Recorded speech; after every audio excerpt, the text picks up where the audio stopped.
morning, Living Waters. Welcome back. Thanks for having coffee with me today. We're going to be looking at a passage that was in vogue a couple years ago. Very vogue. The Acts 2 church. It was everywhere. It was, the hot,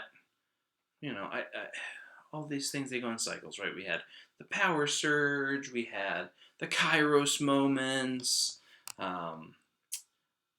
What was that other one? Well, whatever. Acts 2 was the trendy thing that year at all these churches. It was like, oh, wow, Acts 2 church. I'm going to read it to you because there is merit to it. Obviously, it's in Scripture. Some of the directions the programs went, but there's something I want to talk about of it. So, maybe you heard about this. Maybe you're like, I don't know about this Acts 2. Maybe you're like, I loved it. Either way, stick around. Acts 2, 42 through 47. This is the image of the early church. The big thing was that we're going to try to make the early church. Which, okay, just hear me out. This is what, when you think of the early church, what do you think it was like?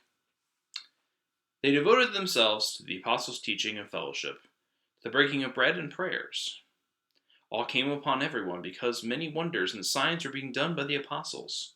All who believed were together and held all things in common. They would sell their possessions and goods and distribute the proceeds to all as any had need. Day by day, as they spent much time together in the temple, they broke bread at home and ate their food with glad and generous hearts, praising God and having the goodwill of all the people. And day by day, the Lord added to their number those who were being saved. That's a great image, right? My point in this whole Acts 2 church, I wonder for how long it actually happened. Because if you think about it, everyone's devoted in the teachings and fellowship. Okay, that happens now. Okay. Many wonders and signs were done. That happens now too. All who believed were together and had all things in common. That's where I start to be like, really?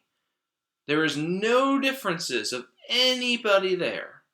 Nobody disagreed about anything. Because the rest of Scripture tells us otherwise.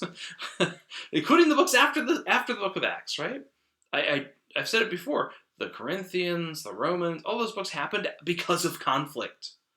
Bad things happened before. Galatians, all those books happened. Something bad happened to warrant the letter being written. So clearly there's some people who disagreed. And then continuing, the selling all the goods and possessions, giving to all who had need. Wow, I hope that happened. But as we heard in the gospel, right, the one lawyer is told to sell his possessions and give it to the poor, and he can't. But everyone here could. And then God was adding to the number. That happened. So I do believe this happened at some point, but I wonder how long-lived it was. I do think it is an ideal to strive for, but most importantly, again, it is focused on the power of community. That maybe this was a very brief window of time in the church, but it did happen. What was supposed to happen with the church? Generosity, caring for one another, learning and living out our faith. Helping all the goodwill of all people. It did happen. And the church grew.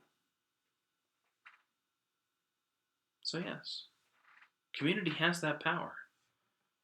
Maybe it's only utopia for a few moments, but the community also does endure.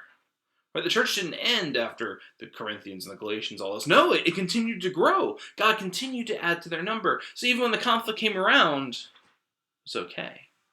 So that's my issue, right? Pastors, pastors against the Acts 2 church. No, I'm not against it. If everything worked that way, that'd be great. I think it's a little unrealistic to expect our churches to be this image. I see it as something we can strive toward, but we have to understand conflict will happen, but we can still grow. If it's handled in a healthy and positive way, if it's handled following the ideals of this church described in Acts 2. Community has that power. Community is the power to share the gospel that changes lives in more ways than we ever could by ourselves. So join us. At the very least, for 2 more coffee videos on Thursday and Friday.